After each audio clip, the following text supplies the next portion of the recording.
are worried about competition. You know, we've got mortgages that we have to pay, so we've got this fear of, I'm going to lose the roof over my head unless I keep the money. Then everyone's being encouraged to get into debt, so therefore there's more fear because you can't make the monthly payments on the credit cards, and nobody seems to be having the mindset that we had 50 years ago after the war of make to amend. Oh, no, I have to have that new phone.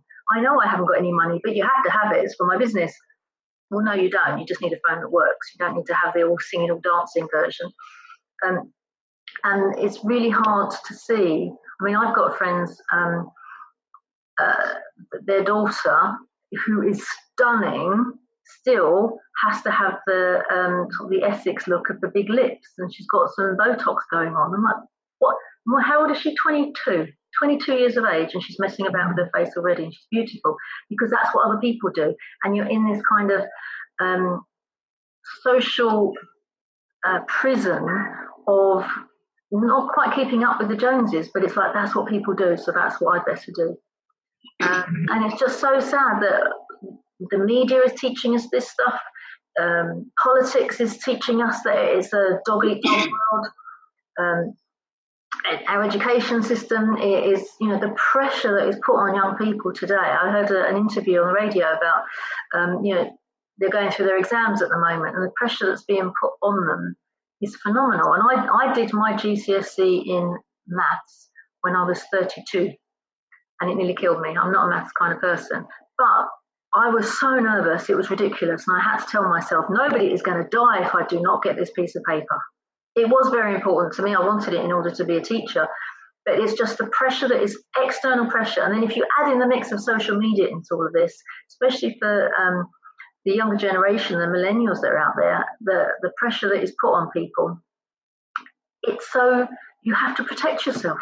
You have to make sure that nobody's going to have a go at you, that nobody's going to troll you, that nobody's going to pull you down. Because if you're pulled down, then emotionally you're fragile. And emotionally, if you crack, where do you go from there? So the thought of opening yourself up to people trying to collaborate with you in a way of going, well, I can do this, what can you do? Oh, I don't know, I'm not sure. I'm told I'm good at that, but well, not really. And so many people just are so insecure about their value, about their talent, about who they want to be, and who they're aiming to emulate. And so many young people as well are emulating the wrong sort of people. I mean, the stuff that's on television is just ridiculous. So it's really difficult for people to come out of that mindset space that they've been immersed in and then see the world in a different way. Do you know what? We're all human beings on the same planet, and actually we're all connected. And if I'm horrible to you, that's going to have karma going around, and that's going to have a pay it forward. And if I get upset by someone, then that's lowering the consciousness of the whole of the planet. Understanding the fundamentals of who you are being is having a massive impact on everyone else around you. Knowing that love is a superpower, and if you put love out, that's what you get back. Rather than you're on your own and you're struggling on your own, you feel like nobody loves you. It's because people are too scared to kind of be open about it. But also, this whole business about the energy that you project is what you get back is, you know, considered woo and just total rubbish out there by most people. So who says it's woo in the first place? There are people that are feeding all this information in, and there are an awful lot of people who are adamant that they know that it's accurate, that it works, and this is, you know, it's just so frustrating that those kind of stories are squashed along the way, and that's why we're not connected anymore. We're not connected in the way we used to be. So when I was growing up, we knew practically everybody down our road. It was multinational. We had every nation under the sun down our road in East End of London. And I was so lucky to grow up in that environment and that space. So that I could walk to school at the age of 5, round the corner, cross over a road at the age of 5, because I knew that there was my mum there, there's my aunt there was my nan there, there's Mrs. So-and-so there was Mr. So-and-so there, and there were people that if I needed anything, I could pop in, knock on the door, and there'd be somebody to look after me. There was none of this fear that, oh, you can't go to school on your own. I know it's only, you know, half a mile, but I'll take you in the car.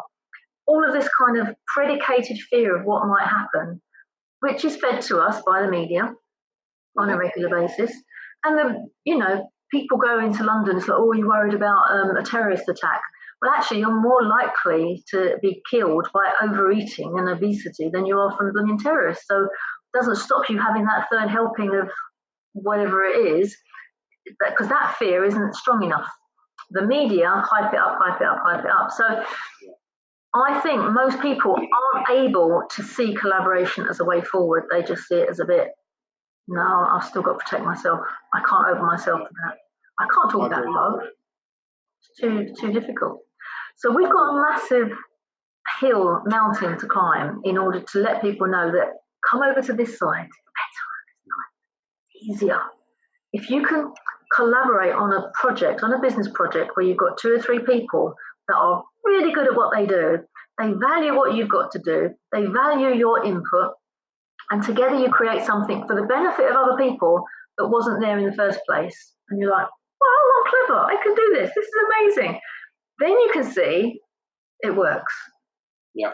We have seen it works, you have seen it works. And that's why you're attracted to BeCollaboration, because to you, you've come out of the bubble, you've come away from the corporate world, and you've come along to something going, do you know what, would be really good with collaboration.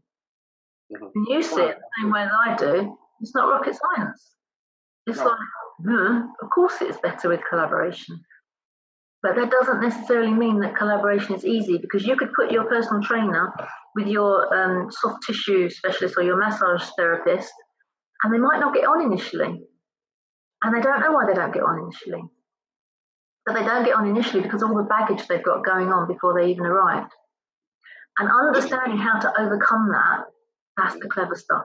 Because most people come against a problem and they go, well, no, it's not working, I'm going. And they're off. Rather than going, there's a problem, okay, what can we do to solve it? Let's see if we can solve it. And look, we're stronger together. Yeah, then we could do this, and then we can do something special. So, which is why I concentrate on getting people talking a common language. Yeah. Because it doesn't matter whether we're trained to be a personal trainer or trained to be a chiropractor. We're all trained using different language.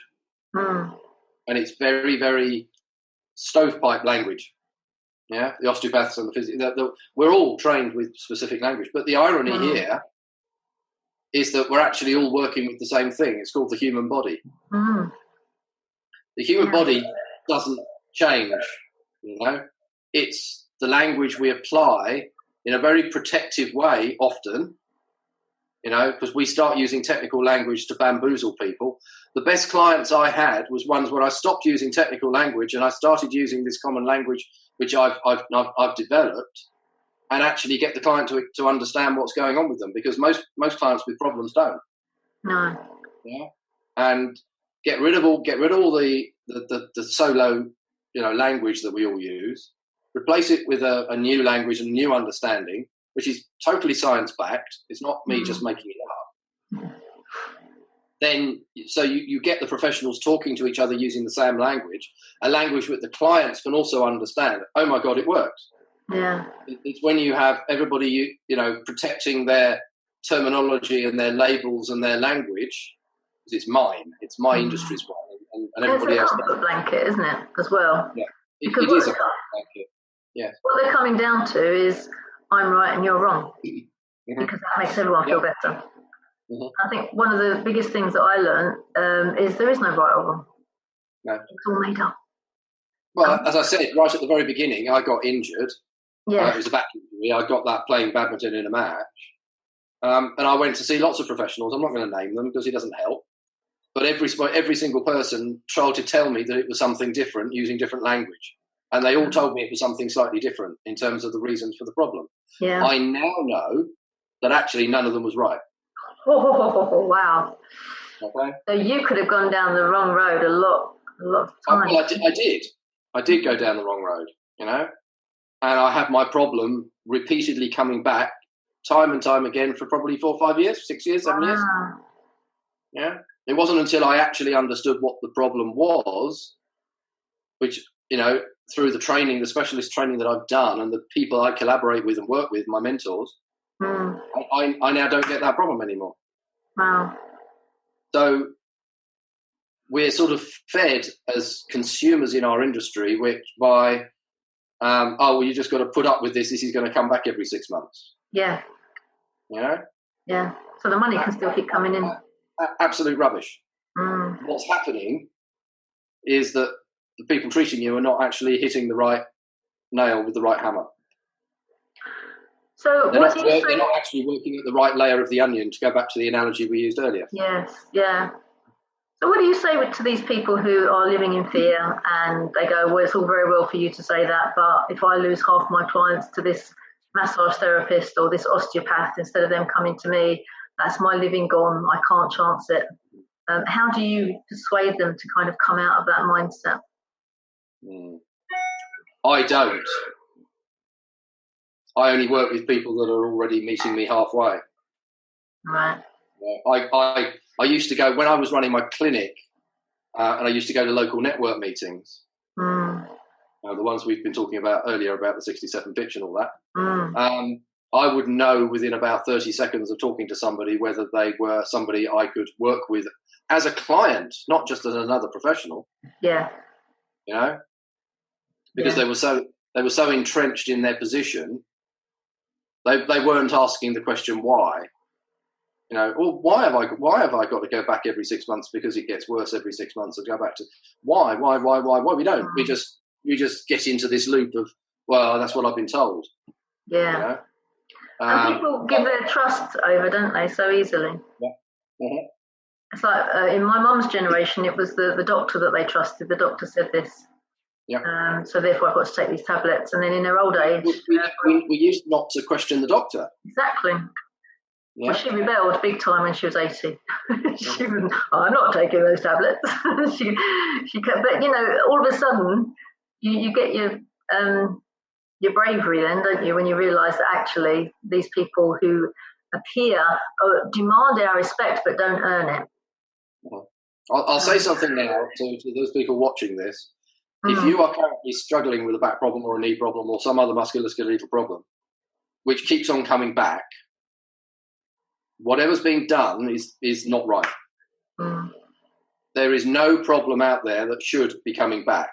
If you find the right cause and do the right thing at the right time with the right professional, so they're hitting the right layer of the onion, the problem won't come back. All right.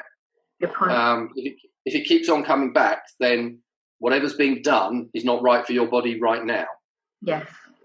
Which is not to say it's not right at some point, but it's not. Absolutely. I'm very careful here because everything works out there. Everything in our industry works, but it generally has its best effect when it's done for the right client at the right time. And that's the truth of the matter. That's what science is very clearly telling us now. So if something keeps on coming back, you know, and I start this right at the very beginning with somebody going to the gym who has really tight hamstrings. All right, very, very common. I start by actually saying there's no such thing as tightness but I won't go there. Because there's not. It doesn't exist. Okay. But if they keep on coming back to the gym every 2 to 3 weeks and their hamstrings are just as tight as they were and they're never actually getting any better permanently, then the exercises they're doing for that body are wrong. It's simple. Same thing with somebody going to see a professional with a back problem or a knee problem. If it's not getting permanently better, all right, then what's being done is the wrong thing at the wrong time for you. It's not rocket science, but exactly. Yeah. It's when you step back. So when you're in pain, it's hard to see the wood for the trees, isn't it? And you just go and you want it solved, and you'll try anything. And quite often you scattergun, so you don't know whether it was that worked or if it was that worked. And you've done too many things. But just by stepping back and actually going, okay, so what else could it be? And then just kind of analyze it, as you say. And if you're speaking to somebody that isn't trying to open your wallet, and they're just somebody that's genuinely keen to help you, that's a different conversation, isn't it?